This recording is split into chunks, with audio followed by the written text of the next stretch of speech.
ahead and get started then. Thank you so much for being here for the Modernization of Standards, Processes, and Procedures Task Force overview. My name is Maylee Cook, and it's my pleasure to welcome you here today. If we can go to our next slide. We have a few WEC-based announcements for you today. We are offering our Power System Security Conference next week. That will be Tuesday through Thursday, and it's all about securing and maintaining the reliability of the grid. We'll go ahead and drop the registration link into the chat for you. It does close shortly, so if you needed to squeak under the wire, now's your chance. On our next slide, we're offering our Grid Fundamentals course. This will be in person at our Salt Lake City office on August 19th and 20th. This is a great fundamental course about how the electric power system works. If that's something that would be useful for you, we'd love to have you there. Moving on. We do our monthly reliability and security oversight update the third Thursday of almost every month of the year. So our next one will be August 21st from 2 to 3 p.m. Mountain. We'd love to have you join us. We also offer our Reliability in the West discussion series on the first Wednesday of each month. Our September discussion will be on September 3rd, and it will be on the coordination and interdependencies of natural gas and electricity. And we have dropped the meeting information in the chat for you. We're also excited that the registration is open for our Reliability and Security Workshop. That will be October 14th and 15th in San Diego, California. There is a virtual option, so it's got a hybrid approach. We also will be hosting WCIF on the 16th. They will do their meeting after ours. So we'd love to have you join us at that workshop. For our antitrust policy, all WEC meetings are conducted in accordance with the WEC antitrust policy and the NERC antitrust compliance guidelines. All participants must comply with the policy and guidelines. This meeting is public. Confidential or proprietary information should not be discussed in open session. This webinar is being recorded and will be posted publicly. By participating, you give your consent for your name, voice, image, and likeness to be included in that recording. WEC strives to ensure the information presented today is accurate and reflects the views of WEC. However, all interpretations and positions are subject to change. If you have any questions, please contact WEC's legal counsel. All right, it is now my pleasure to introduce our presenters for today. We will have Rich Heidzik, who is the Principal Transmissions Operations Engineer at Avista, and he serves on the Reliability and Security Technical Committee as chair, and then as well as a member of this MSPPTF task force, and the former WEC OC chair. So we're glad to have him with us, as well as Greg, who is President and CEO of Georgia System Operations, a NERC member representative committee member, chair of the NERC Modernization of Standards, Processes, and Procedures Task Force, and a recent member of the CERC Reliability Corporation Board of Directors. So thank you both for being here, and I think I'm turning it over to Rich first, correct? Yes, thank you, Maylee. So Greg and I are happy to be here today to discuss the modernization of the standards, processes, and procedures. We'd like to talk about some potential improvements the group is working on and seek your feedback on that. A little background, this task force was created at the NERC Board of Trustees meeting in February of this year to conduct a strategic review of the NERC standards development process and present their recommendations to the NERC board in February of 2026. So we're about 2/3 of the way through this process now. We've got a broad group. We think we're in a pretty good position to kind of work this issue. So Maylee, if we go to the next slide.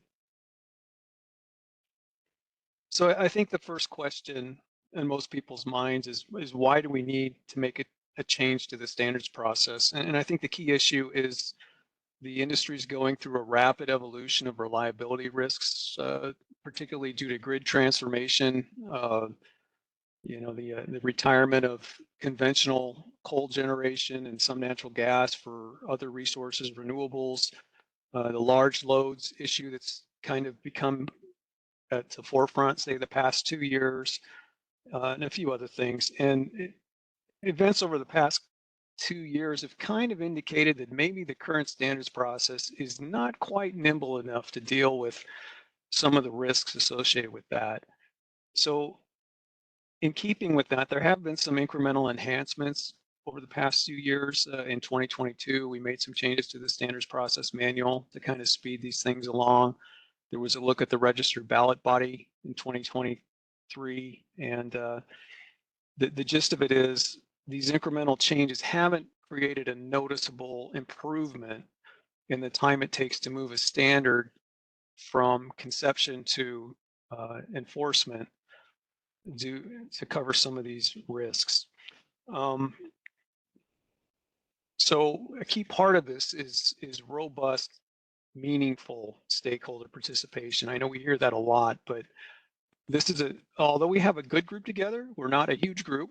So industry participation is critical to feed us information on what works and what doesn't, and where we can improve things. We did put out a survey in May. It was May, I believe. And we got over 200 respondents in that survey. So we have been plowing through those results in the past few months, and that was basically what formed the basis of the white paper. So let's move on to the next slide. So one thing that stands out is how long it takes to move a standard from the initial SAR to draft one to approval. And this is a chart average in days.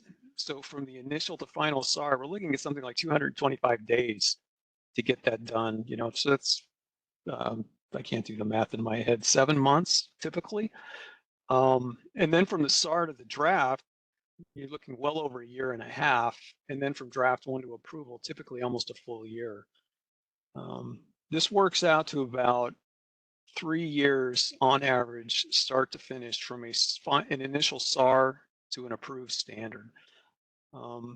Given that some of these issues have arisen in a faster time frame than 3 years, particularly the large loads issue has come on very quickly. The process is just not fast enough to address some of these risks. So that's one of the things we're hoping to focus on.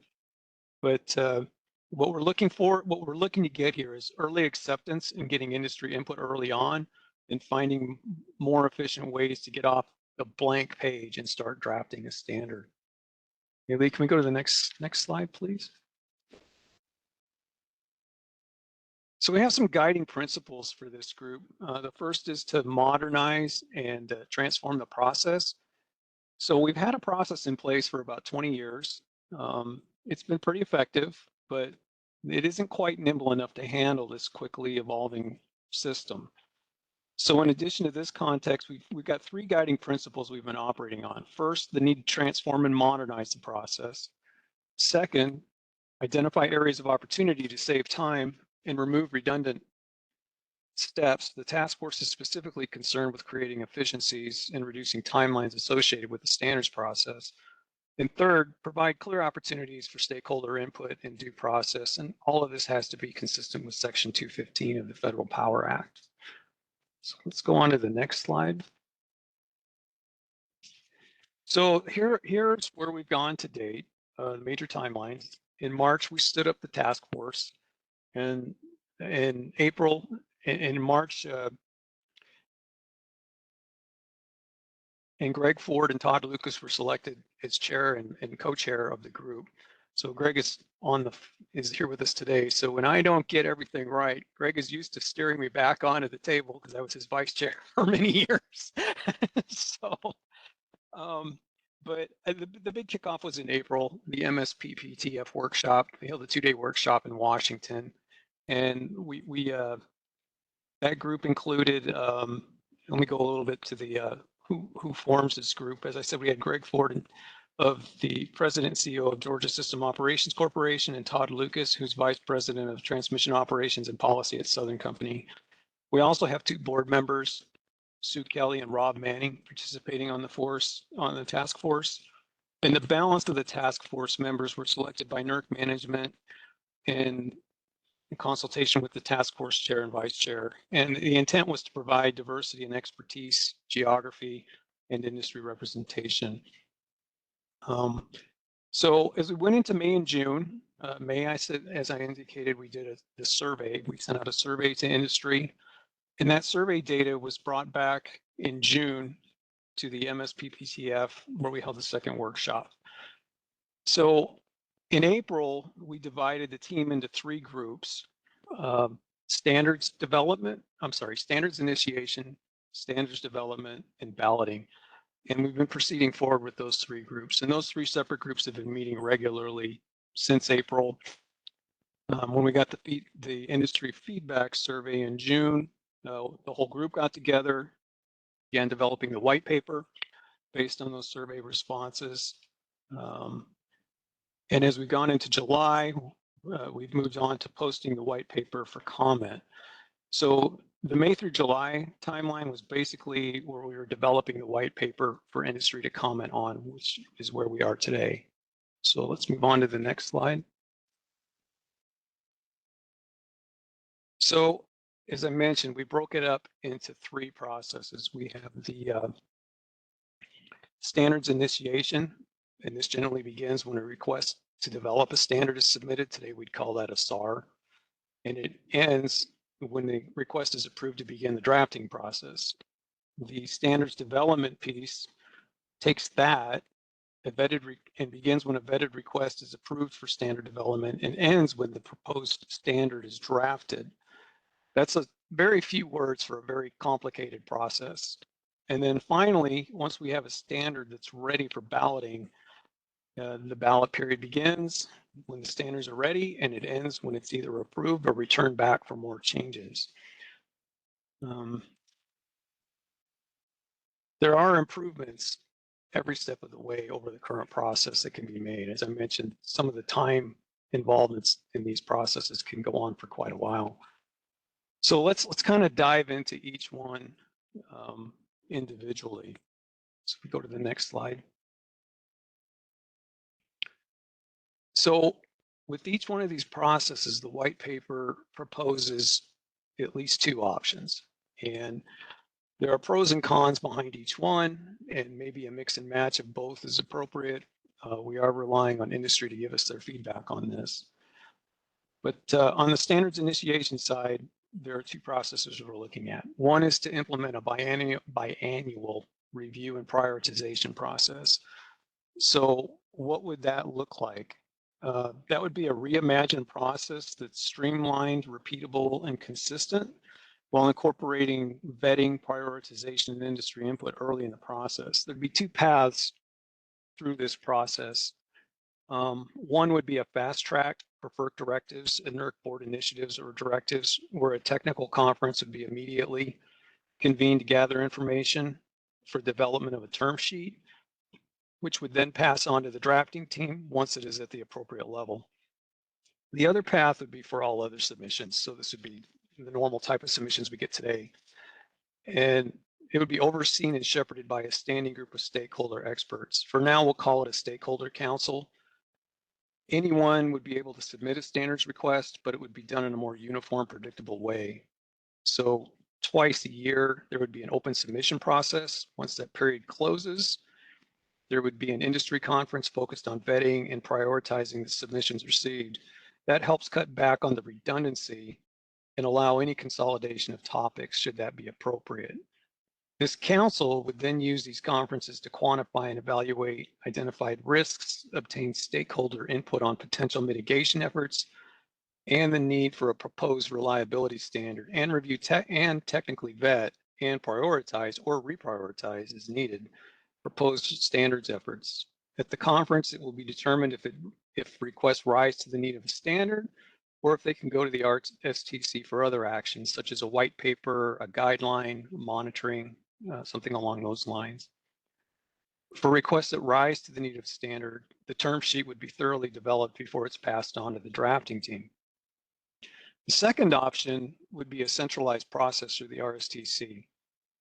This process would allow for submitting, vetting, and prioritizing proposals for new standards projects on an ongoing basis that lives with one entity for continuity and efficiency. The RSTC or a new subcommittee would become the clearinghouse for all these requests, including assuming roles currently performed by the Standards Committee. They would oversee proposal intake, technical vetting, justification and prioritization, and authorization of all standards initiation requests. and ultimately develop a term sheet that would move directly to the standards development process. So maybe can we go on to the next slide? So once we have that term sheet or something ready for standards development, it heads on to the standard development process. So in this process step, we're going to assume for each of the potential improvement opportunities that a fully vetted term sheet is developed previously. So 3 potential improvement opportunities have been developed. 1, form a new group or panel to coordinate standards drafting with AI assistance. Or 2, outsourcing standards drafting. Or 3, implementing incremental process changes. So the first option, form a new group or a panel to coordinate standards drafting, has 3 aims. Number 1, reduce the time it takes to draft a standard. 2, increase industry feedback. And 3, minimize role and responsibility duplication. A new twist on this is AI as a tool. So the capabilities of AI, while maintaining the oversight and expertise of the individuals with the subject matter expertise, would be leveraged to, quote, get off the blank page much sooner in accordance with the term sheet, thereby expediting the drafting process. The subject matter experts would review and edit an AI-generated draft, convene technical conferences as necessary, incorporate industry input into the draft standards, and prepare a completed draft standard package to be moved into the ballot process. The group of subject matter experts would be a standing body of NERC consisting of industry experts who are appointed by the NERC board. Under this approach, appointing a drafting team to complete the drafting process would become an optional path rather than a mandatory one, and would be employed as necessary based on industry comments and input from the RSTC and NERC. The second option, outsourcing standards drafting, would outsource the drafting process to a third party. The goal of this would be to gain independence, efficiency, and effectiveness in the drafting process. In this case, NERC staff would oversee the contracts and the drafting process. All other aspects of the process would remain the same. The third option, an incremental process change, would largely keep the current process, but tweak certain aspects to enhance efficiency. A drafting team would be convened at the same manner as they currently are, but would be supported by AI tools to complement the drafting, comment integration, and refinement stages. The other processes would remain the same. So let's go on to the balloting piece. The next slide. So balloting, we're looking at 3 options. One is create a standing ballot body. 2, implement a notice and comment process for proposed standards. This would look something like a FERC rulemaking process. Or 3, implement incremental changes to the registered ballot body framework. So the first option, create a standing ballot body, is built on the principles of 1, maintaining the integrity of the voting, 2, addressing dilution of the existing segments, and 3, increasing participation. One of the issues that we're trying to address in the balloting is industry participation. Many times the ballots get far less participation than you would expect for a given standard, and we'd like to increase voter turnout, essentially. The idea of to move away from a registered ballot body and establish a standing ballot body consisting of industry representatives that would vote to approve the standards on behalf of all NERC stakeholders. So think of a registered ballot body structured by sector similar to the MRC membership. And I'll just speak from an IOU perspective because that's my world. IOUs have 2 sector reps at the MRC. We would basically elect our congressman to vote for us. Yeah, that's the idea, and each sector would do the same. The idea being that there would be 2 sector votes, 2 votes in each sector, 2 people. Once a standard has been drafted in the earlier stages and brought to the standing ballot body, the ballot body representatives would be required to solicit feedback from the sectors they represent and ensure all stakeholders continue to have an opportunity to provide feedback at this stage. This piece we're still developing this, but it would be incumbent upon the representatives to be in contact with their sectors. Again, this is not terribly different than how NERC committees function today, the MRC in particular, and the RSTC has a very similar structure. And so does the Standings Committee and the Risk Committee. Oh, no, I believe.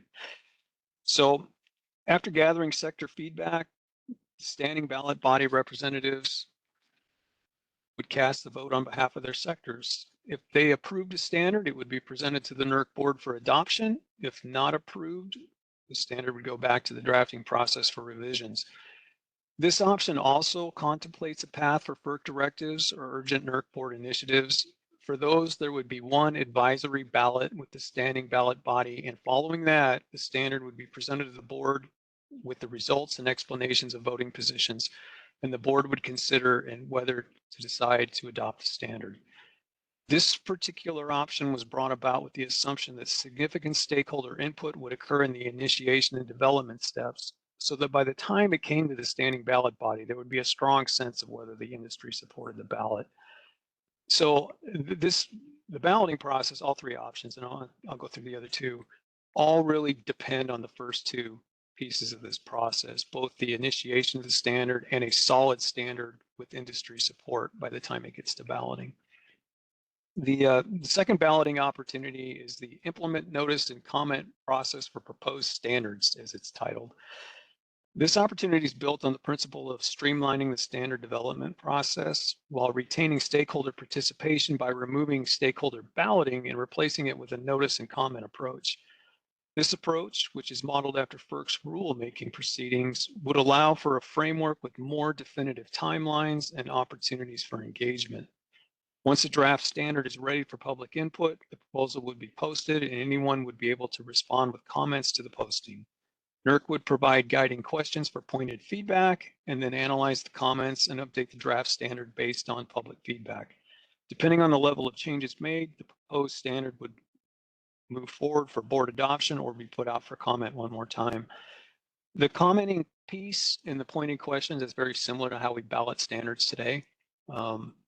So that's a change in how it's balloted, but the ask for comments and the questions to specific issues would be similar to what we see today. The third balloting opportunity is to implement incremental changes for the registered ballot body framework. This opportunity revisits the recommendations of the Registered Ballot Body Task Force, which conducted an analysis last year. The pieces of this opportunity are centered around reorganizing segments, changing the weight for some segments, and further emphasizing stakeholder outreach. So that is a third option we're looking at. Hopefully, industry's giving this a close look, and like I said, we're really looking for feedback on these. Disclosure, I'm working on the balloting group, so I know more about the balloting group than the other two. So anyway, let's go to the next slide, please. So to wrap up, these are all intended to be starting points and not final recommendations. We hope this provides some context around each of these. They are described in more detail in the white paper, along with a summary of what we heard from the stakeholders in the survey, what we feel are the anticipated benefits for each of the opportunities, and some anticipated issues or open questions that the task force has identified. So with that, I'm going to turn it over to Greg and let him talk through where we're going from here. Okay, thanks, Rich. And while you're on that slide, I think it's important as you read the white paper, I understand that the whole point that we're trying to get to is to make sure that we have industry input early in the process. So we're building in a lot more industry input in the standard initiation piece. As we go into drafting, that industry input and commenting and all of the things that go into it will continue through the development or the drafting of the standards. We're always and continually, while we put something out for industry input, we're looking for acceptance of where that drafting team or the drafted standard currently is. But no, we're not looking for approval like we do today. In today's world, the drafting team will send it out and possibly have a ballot, and the ballot will come back with all these comments as to why maybe it didn't get approved. We're really trying to move all of that into the development. Let's work through all of the issues so that when we hand over a draft of a standard, it's ready for a vote. Either we accept that as a standard or we don't accept it as a standard. And there is a, we understand that some ballots or some standards may go through this process. We think it's ready for a positive ballot, and it gets turned down, it can come back into the drafting. So as you think through all of these and you read through the white paper, really keep reminding yourself there's a lot of industry involvement in the beginning with standards initiation. It continues through drafting, no matter which one of these options we take. And then it goes into balloting. So keep that in mind as you read it. Let's go to the next slide and we'll talk about where we're headed. So this is kind of a look of, really where we are today, specifically around the white paper rollout and the engagement. So I can't say this enough. Stakeholder involvement is fundamental to the success of this initiative. And we're supporting multiple opportunities for stakeholders to ask questions, hear additional context from the task force and potential improvement opportunities while the papers is posted out for comment.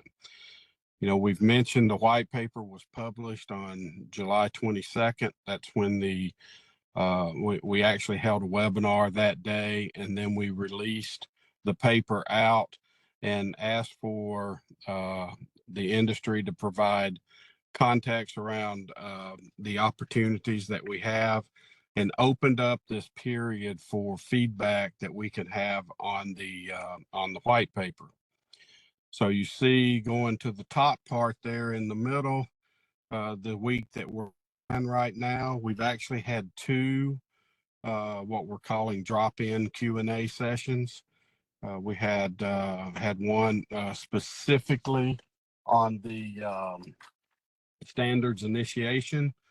We had one specifically around standards development. And then tomorrow we'll have another one, which you'll see it again with the dates, will be specifically around balloting. So plenty of opportunity to ask some questions. Just as we're doing right now, Rich and I are having some webinars with the regions, trying to make sure everybody hears from some of the task force members on where we're headed and what we're wanting to do. So this comment period goes all the way through August 27th.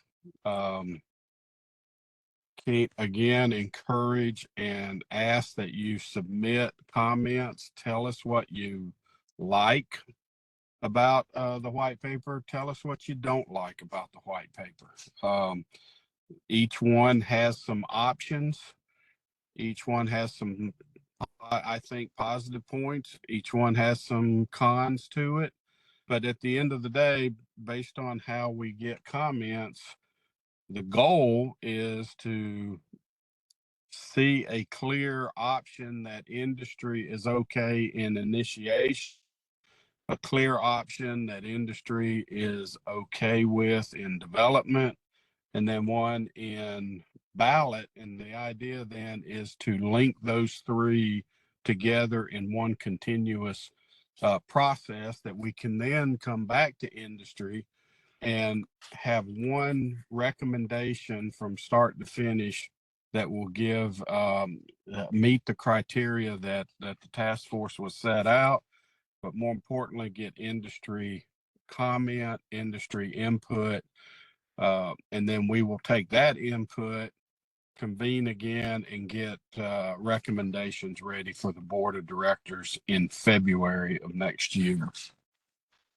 So take advantage of these sessions, ask questions, but again, I cannot emphasize enough, your comments are important. We really need to see them. So let's look at some of these opportunities where you can see more about this white paper. If we'll go to the next slide, here are some of the engagement activities. You can see we're at the August 7th timeframe here. So the webinar with you all is going on now. We've had one with MPCC earlier this morning. Tomorrow, the Q&A session with balloting. There'll be an opportunity to hear it if you are part of the MRO or Texas RE. We're going to have a webinar with them. We've got the NERC board meeting coming up next week, and we'll be giving out a report with that. There'll be a webinar for CERC at the standards committee meeting, and then we'll come to a close around August 27th, which is when the public comment is expected to close.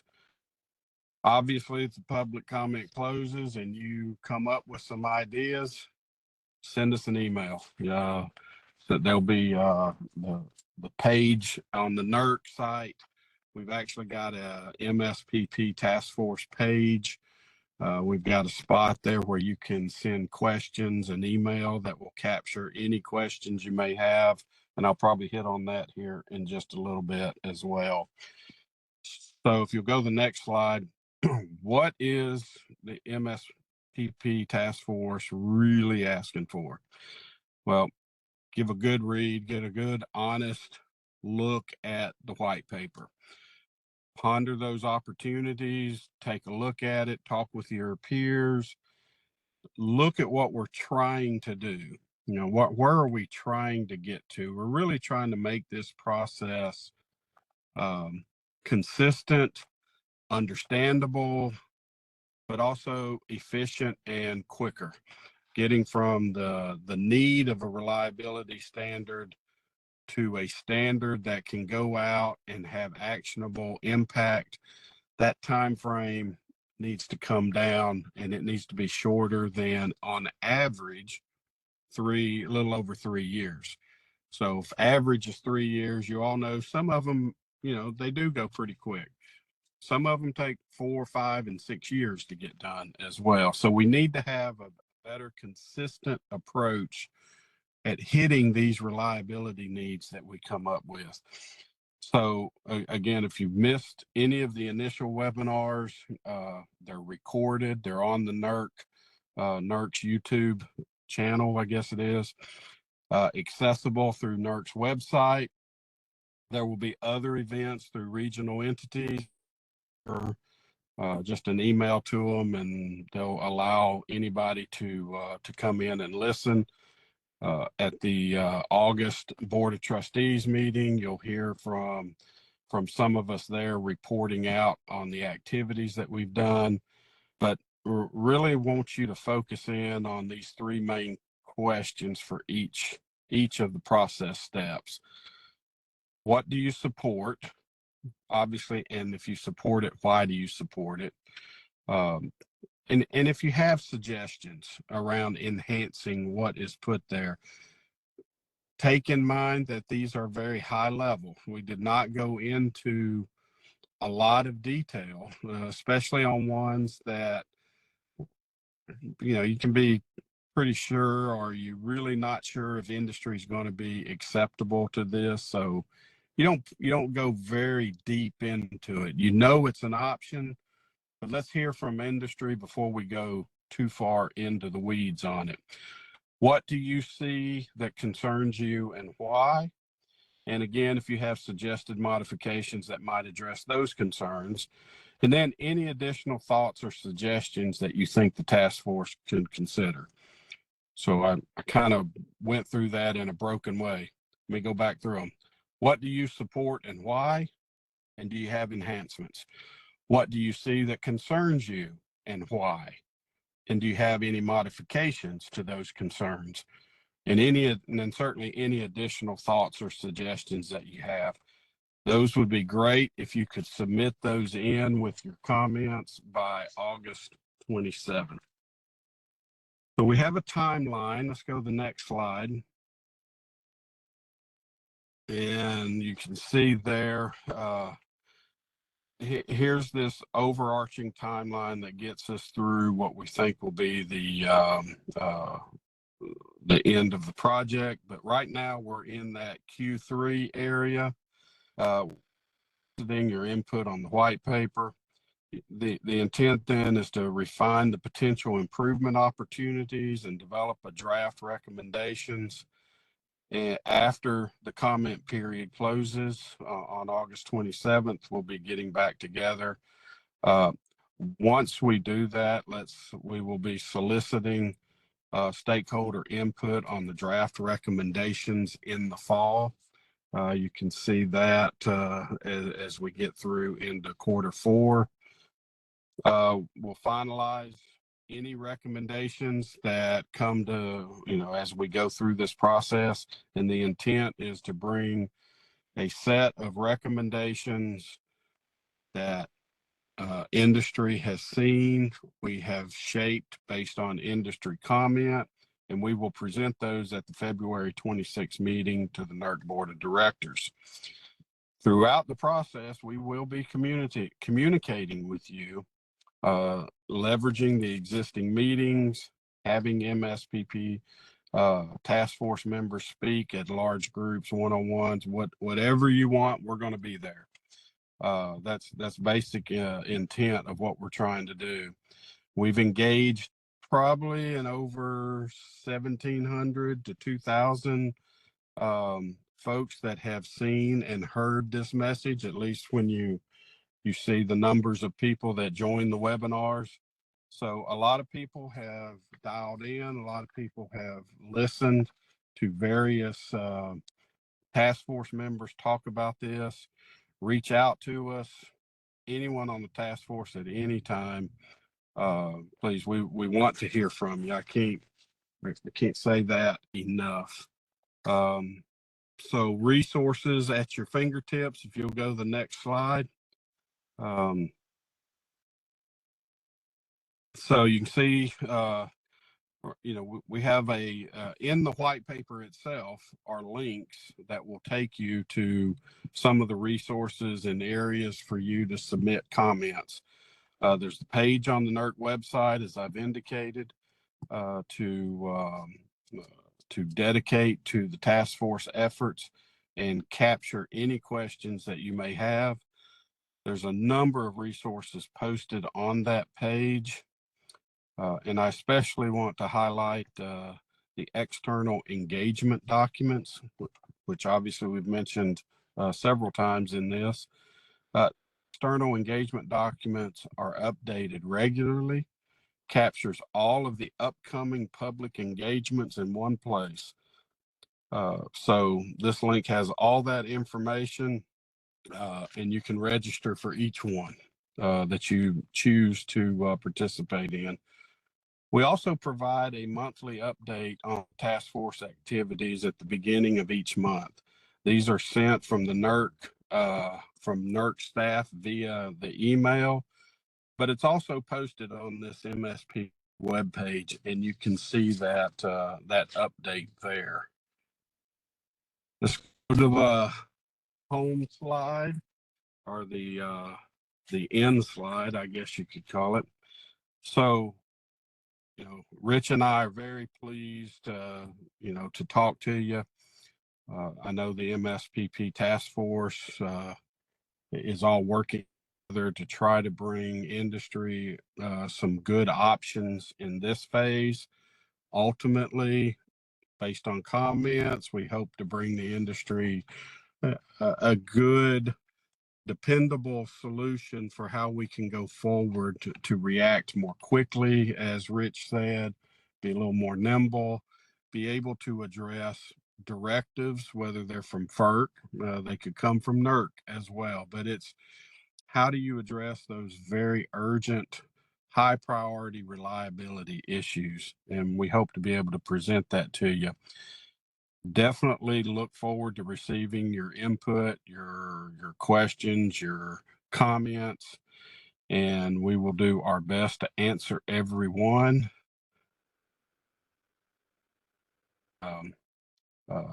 Email mspp@nerc.net. You can send to that email, and you can see it listed there at the bottom right, and we will capture questions that way as well. So Rich, that I think will wrap us up, and I don't know if we have time for questions or if that's the format that we want to do with this, but I'll turn it back over to you. Thanks, Greg. So we do have a few minutes if there are any questions. If you don't have a question now, but come up with one in the next, sometime in the future, as Greg said, there's that email link. We'll get your question answered, or you can contact me or Greg directly, and we'll do our best to answer your question or give it to someone who can. So, Thank you both, Rich and Greg, for taking the time to give this overview for us today. I did receive one question, and it was about whether this recording would be posted. And yes, we did record this, and it will be posted to WEC's YouTube channel. So if a colleague was not able to attend or you needed to rewatch it for any reason, that will be available to you. Megan has been monitoring our chat, and we haven't received any questions for you. So thank you very much. We appreciate your time today. all right. Thank you.